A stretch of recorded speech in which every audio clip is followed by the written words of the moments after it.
కేసీఆర్ గారేమో అప్పు చేస్తే 4,17,000 కోట్లు 10 ఏళ్లలో సంవత్సరానికి 41,000 కోట్లు అప్పు చేస్తే కేసీఆర్ గారు ఏం చేసిండ్రు? ఒక్కొక్క ఇటుక పేర్చుకుంటా రాష్ట్రానికి శాశ్వతంగా పనికొచ్చే నిర్మాణాలు చేపట్టింది.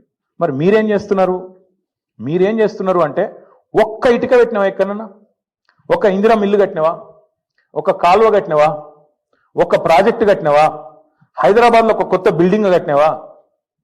ఏవిలో ప్రజలకు పనికొచ్చి ఒక పని చేసినావా? చేయలే. మరి నేను ఇంకొక మాట అడుగుతున్నా, ప్రజలన్నీ గమనిస్తున్నారు. రాష్ట్రమేమో దివాలా తీసిందంటావు, రాష్ట్రం దివాలా తీసిందని దివానా మాటలు మాట్లాడతావు. మరి మీ కుటుంబం ఆస్తులు ఎట్లా పెరుగుతున్నాయి? అనుముల రేవంత్ రెడ్డి గారి కుటుంబం ఆస్తులు ఎట్లా పెరుగుతున్నాయి? నువ్వు అదన్నా చెప్పు సీక్రెట్ మాకు. మీరు ముఖ్యమంత్రి కాగానే మీ అనుముల ఫార్ములా సీక్రెట్ సాస్ ఏదైతుందో అదేదో మా ప్రభుత్వానికి మొత్తం ప్రజలకు కూడా చెప్తే మంచిది కదా. ముఖ్యమంత్రి అయిన 6 నెలల లోపలనే మీ అన్న అనుముల జగదీశ్వర్ రెడ్డి గారు 1000 కోట్ల పెట్టుబడి పెడతా అని మీతో ఒప్పందం కుదుర్చుకుంటాడు. స్వచ్ఛ బయో అనే కంపెనీ వస్తుంది, 1000 కోట్ల పెట్టుబడి పెడతాను ఆయన కట్టుకొస్తాడు.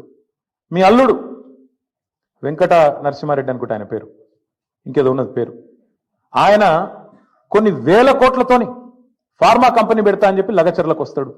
దానికోసం నువ్వు మళ్ళీ అక్కడ మీ కొడంగల్లో రైతుల భూములు గుంజుకుంటావు. ఎక్కడికి వెళ్ళి వచ్చినాయి 1000 కోట్లు? మీ అన్నకు, మీ అల్లుడికి. మీ అల్లుడు వారి తండ్రి మీ వియ్యంకుడు మొన్ననే కదా, ఎక్కువ రోజులు కూడా కాలే, మీ వియ్యంకుడు మొత్తంగా అప్పుల్లో ఉండే కంపెనీ మొత్తం అప్పు రైట్ ఆఫ్ అయిపోయింది.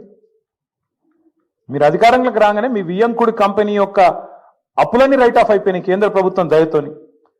మీ జూబ్లీ హిల్స్ ప్యాలెస్ ఏదైతే ఉన్నది ఇలా రేవంత్ రెడ్డి గారు ఎక్కడి నుంచి అయితే వర్క్ ఫ్రమ్ హోమ్ చేస్తున్నాడో 3 ఇంతలు పెరిగింది. పెద్దమ్మ గుడి దాకా వచ్చిందట, కొద్దిగా అయితే యువతలకు వస్తుందేమో.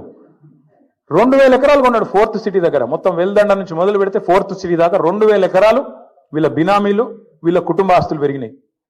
10 లక్షలు కూడా పెట్టుబడి లేని నీ బామ్మర్ది సృజన్ రెడ్డి 1,137 కోట్ల కాంట్రాక్ట్ వచ్చింది. నీ అల్లుడు ఆస్తి పెరుగుతుంది, నీ బామ్మర్ది ఆస్తి పెరుగుతుంది, నీ కొండలరెడ్డి ఆస్తి పెరుగుతుంది, తిరుపతి రెడ్డి ఆస్తి పెరుగుతుంది, నీ వియంకున అప్పులు రైట్ ఆఫ్ అవుతాయి, నీ ఇల్లు 3 ఇంతలు పెరుగుతుంది. కానీ రాష్ట్రం మాత్రం సంకనాకిపోతుంది, దివాలా అయిపోతుంది. ఎట్లయితుంది మరి ఇది? అందుకే మేము అంటున్నాం, ఈ సీక్రెట్ అంతా చెప్పండి మాకు కూడా, రాష్ట్రానికి చెప్పండి.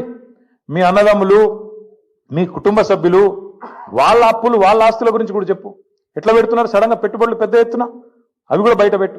తెలంగాణ ఆస్తులు తగ్గుతున్నాయి ఎట్లా, అనుముల కుటుంబం ఆస్తులు పెరుగుతున్నాయి ఎట్లా ఖచ్చితంగా చెప్పాలి.